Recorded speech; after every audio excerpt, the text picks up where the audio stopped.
I really want to learn pottery. I want to learn woodworking. I want to build my own furniture. I want to learn carpentry.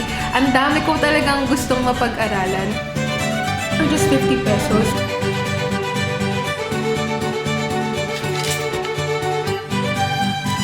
I really like the shape. For my pegs here, I think it's a mix of...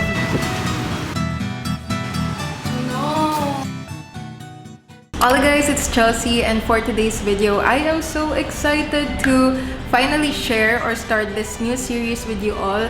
Of course, I'm gonna take you along as I decorate this space. By the way, if you're new here, hi, my name is Chelsea, and I recently moved out into a bigger space, and I am now living alone. And when you're living alone, you get to decorate your space however you want. So that's what I'm really excited for. Kaya please come along with me as I turn my vision into reality.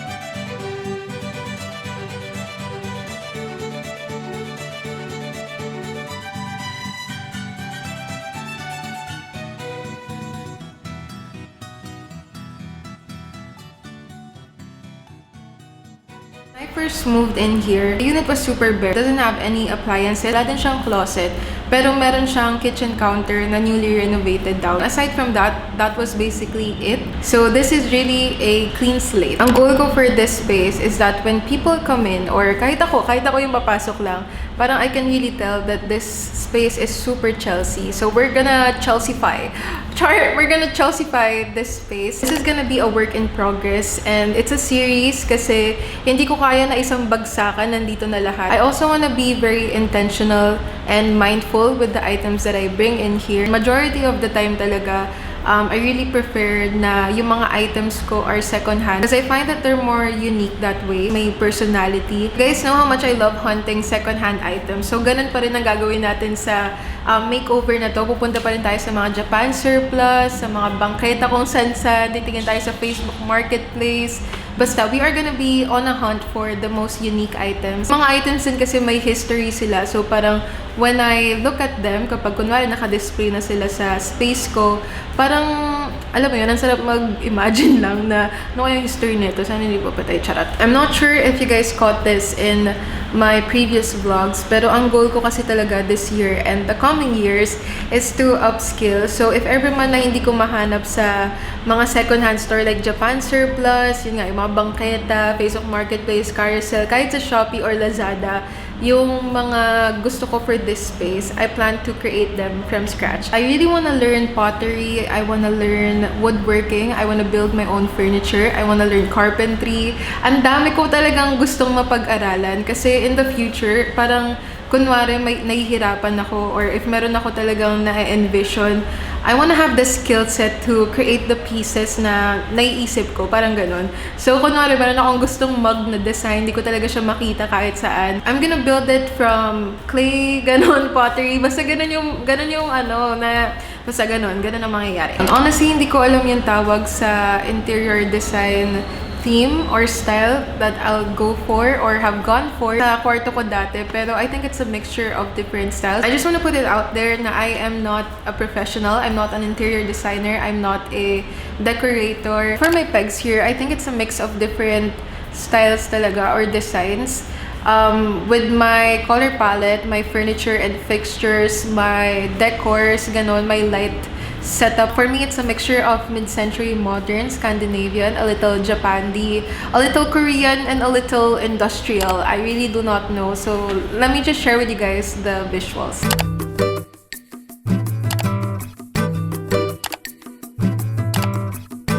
So this is my color palette, and honestly, magiging halos kamukha lang din ng space na to, yung kwarto ko, pero parang elevated.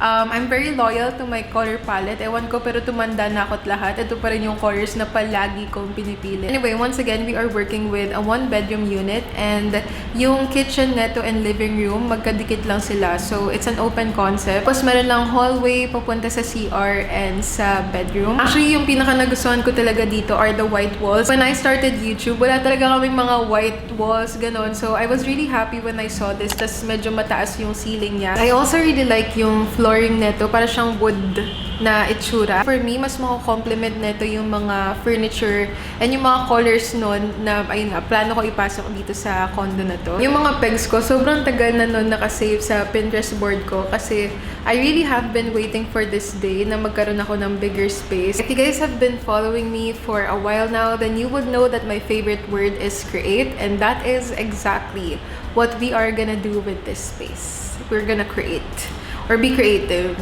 Yun, kung iisipin natin, maghahanap na lang tayo ng mga items na magbe-blend sa mga nandito na. So, let me share them with you guys.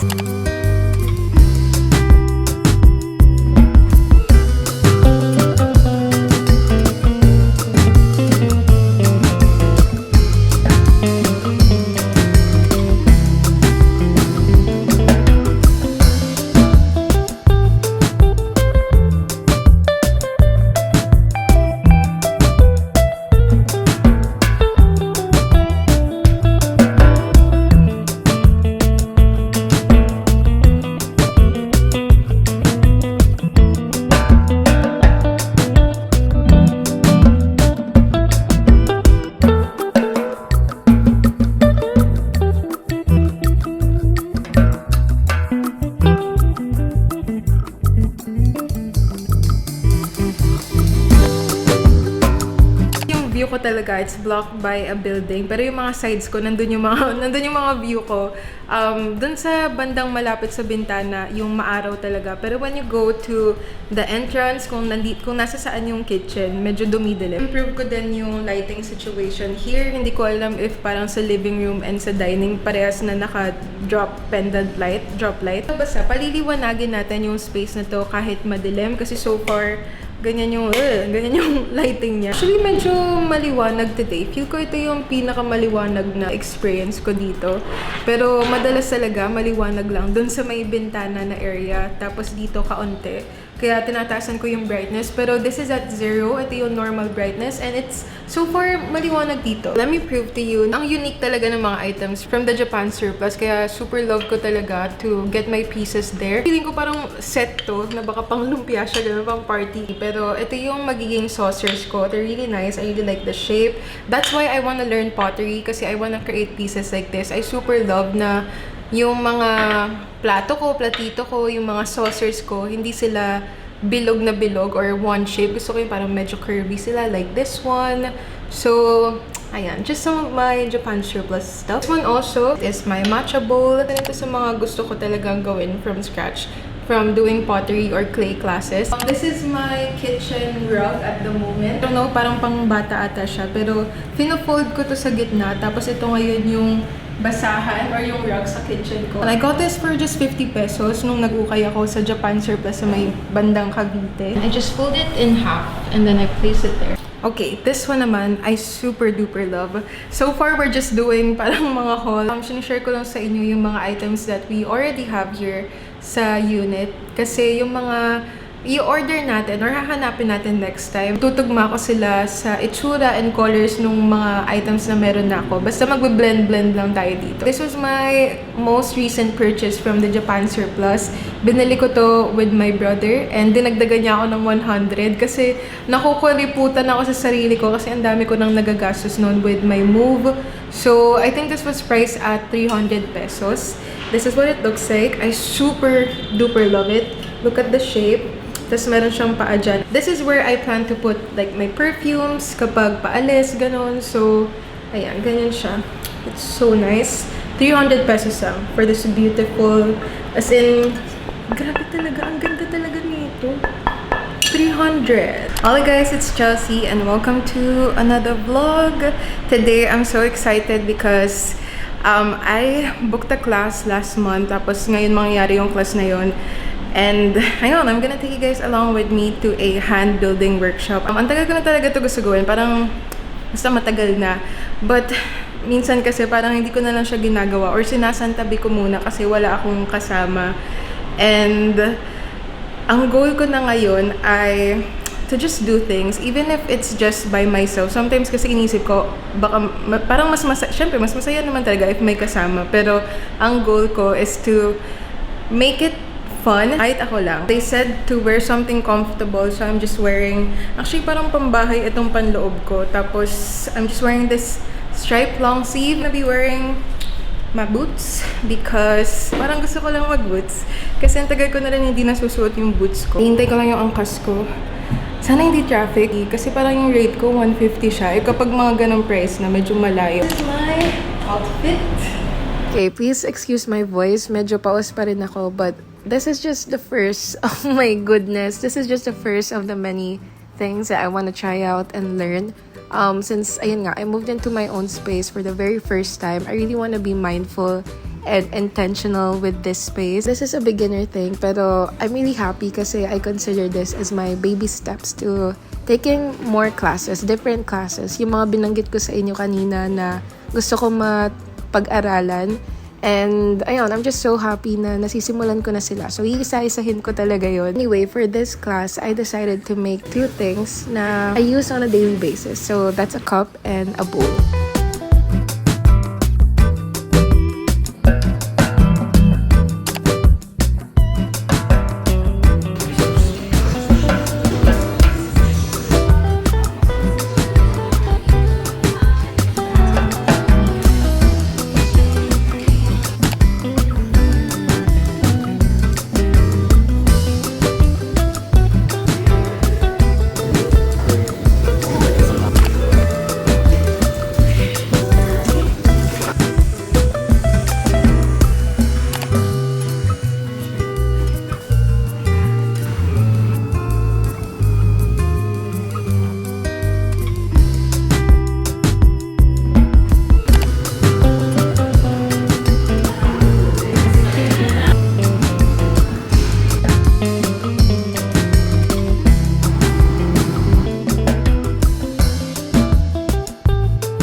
This is the studio, by the way. It's just near Gloria Maris.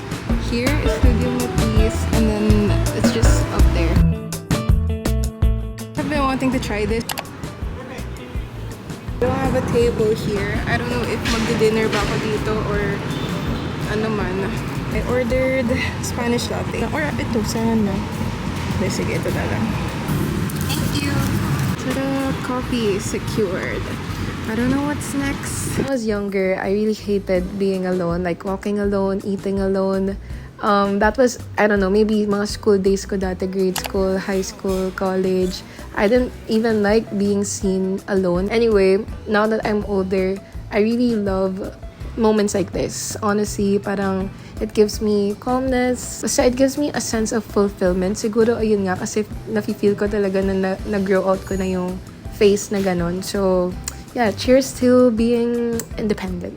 Let's visit Japan Home Center here sa Green Hills. Ito, let's buy this.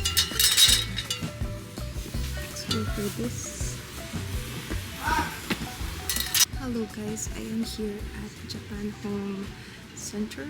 I'm trying to vlog. Wala lang, check ko lang if I need something here. If may mabili ako. First thing that I saw is this. Kasi nag-repot ako ng plants palagi kasi lagi namamatay ng plants. So, let's buy this. May ganito ako sa bahay kasi hindi ko alam kung saan.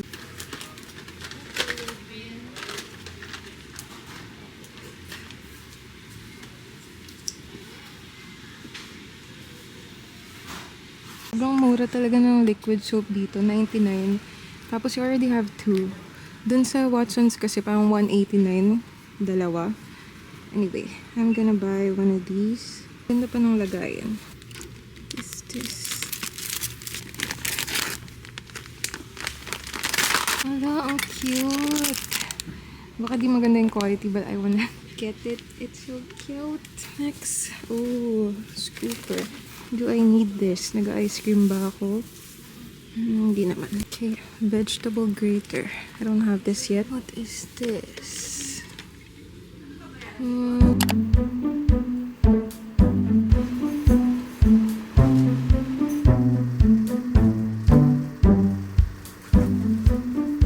They also have mga bins dito. This one is 249 yung pinakamalaki. Tapos I think this is the smallest, maybe 120 pesos.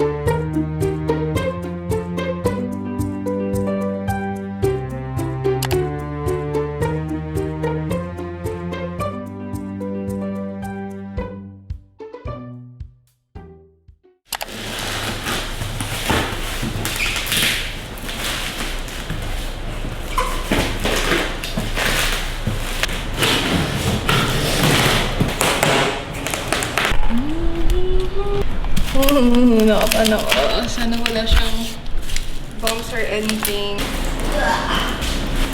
Careful!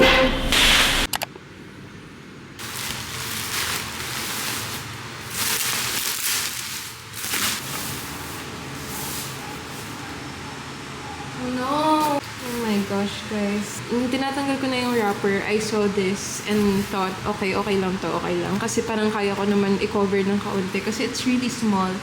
And then, the other side, nung tinanggal ko, it has this really huge dent. Tapos parang naano pa yung kahoy niya dito. I think baka magtuloy-tuloy to in the long run. Ayan o. Kinausap ko na yung seller. I'm so sad na hindi ko ito magagamit today kasi i-return ko siya. Buti maayos sila kausap. Pero kita niyo naman, this dent is really big. Tapos ito, akala ko it's normal kasi parang may yupi dun sa, dito sa top, tapos sa bottom part na, tsaka doon din. Parang same spots. Akala ko normal. Pero sabi ng seller, dapat daw bilog na bilog yan. So, this one is also damaged. Okay, so, let's open this package up. This is my water rack.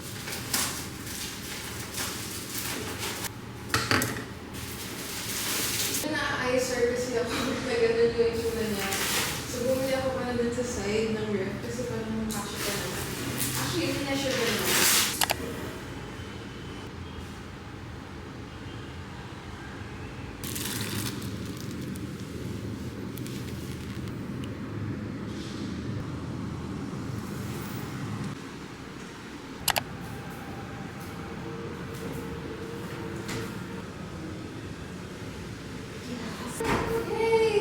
I'm just gonna buy a cover for the blue ones. Actually, gusto ko bumili ng cream sana. Pero baka kasi pag may cover naman na, hindi na mahalata. So, yan. And then my vacuum is there. Kasi hindi ko alam kung saan lalagay.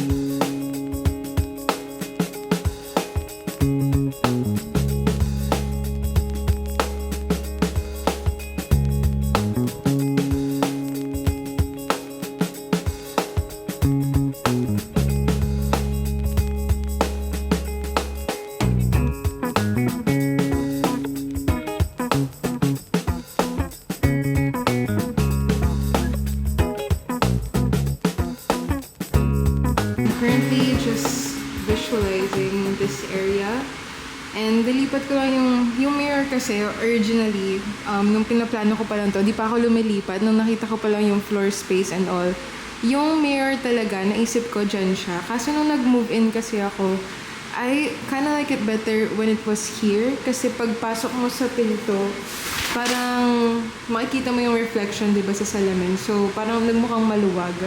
Pero now that I'm looking at it, parang may nag-bounce na ilaw nung nandito nakalagay yung salamin. And the place looks brighter. I mean, sa camera siguro hindi masyado. Pero sa paningin ko kanina, parang mas nagmukha siyang maliwanag. Anyway, what I'm doing now is I'm just measuring yung sofa. Hindi rin to nagsastand. I was trying to just assemble it kanina para lang ma-visualize ko kasi I got the biggest size. And ayun, okay naman yung biggest size. This is what I'm gonna reorder. Pero hindi ko siya ma-stand kasi ayun, umuuga rin siya kasi nga nagka-dent. But yeah, I think the size is already okay for me. I'm planning to buy yung mga stools na wooden stool, ganun, na pandak. Tapos gagawin ko yung side table sa kwarto. Tapos if ever man na may pupunta dito and we're gonna have dinner, if I need extra chairs, I'm just gonna get that. Yung side table ko, tapos lalagay ko doon sa magkabila. Kasi kasya pa dyan 4 na tao. I think this area is looking good. Dami kong naiisip eh. Parang gusto ko rin takpan yan ng something. Kasi medyo nag-weirdan ako dito. Hindi pantay yung pagkakabit nila. Maybe an aesthetic calendar. Kasi ayoko rin na parang wall frame. Kasi baka mahirap, you know, ang hassle tanggal-tanggalin. If paper lang kasi parang madali i-lift up. Tapos, ano pa ba? Yeah, nag-measure lang ako kanina. Tapos nilagay ko yung mga floor chair ko para lang makita ko. And then ginawa kong PNG to. Kasi this is my inspo for the sofa. I really want a green sofa. Hindi ko na natuloy yung gusto ko na table. This is the table that I want. Ang tagal ko na siyang lock screen and home screen. But it's really expensive, so for now, we're just gonna go with the tulip table. Ayoko kumuha ng tulip table kasi I always see it sa mga cafes. Pero kasi naman, yung mga bagay naman talaga, kunwari itong tulip table na to, kaya madaming may ganyan is because it's a really good item. Madami talaga nakakaupo, it's space saving yung legs niya. So, ayun, naisip ko din, space saving nga siya kasi tingnan niyo yung legs nung gusto kong table nung una. Share ko sa inyo yung hindi pa ako lumilipat, nag-visualize na ako. I took a photo of the empty kitchen, tapos nilagay ko dyan yung air fryer ko, yung mga pinagbibili ko sa Shopee. PNG lang yan. Tapos itong ref, just so I can visualize. And hubig naman siya nung naisip ko. Ayan o, nilagay ko yung mugs ko. Yan, ito yung steps ko guys. Kapag nag-envision, may scrub daddy pa ako dyan. And if you guys are wondering what I've been up to since I moved in, yan, ganito yung tsura ko majority of the time. Honestly, kapag may creative rut din ako, this is what I do. Parang I like to just imagine things. Parang yung mga goal ko, I try to imagine having it with me already. So, itong sofa kasi, medyo pricey talaga siya. And yung mga big items, inuunti-unti ko talaga sila. So, this will be my next purchase, my sofa. I'm excited for this. And tingnan, kapag galing ka sa entrance, you see this shape, tapos different shape for this one.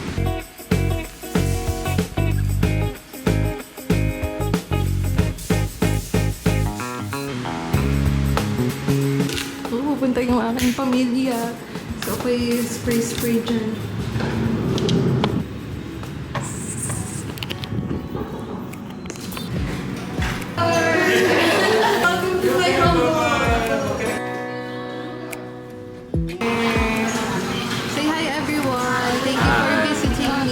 Treating me. Ako lang yung takatok.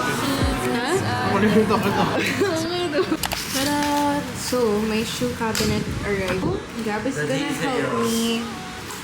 Tada! Guys, excited na talaga ako magka-sofa. Kasi I wanna invite people over already. Sila Lali. Yung family ko, excited na rin sila bumisita. Pero kasi, gusto ko na kapag pumunta sila dito, I have enough seating for them to be, you know, comfortable. And excited na rin ako mag-host ng mga wine nights, sleepovers, ganon, game nights with my friends. Kasi back home sa kwarto ko, with that little space, I was able to create a lot of memories. And I plan to do the exact same thing here. So just in case hindi ako makapag-film ng outro, I just want to say thank you for watching this video and for all of the kind and supportive comments you guys are leaving sa mga past videos ko. Maraming salamat.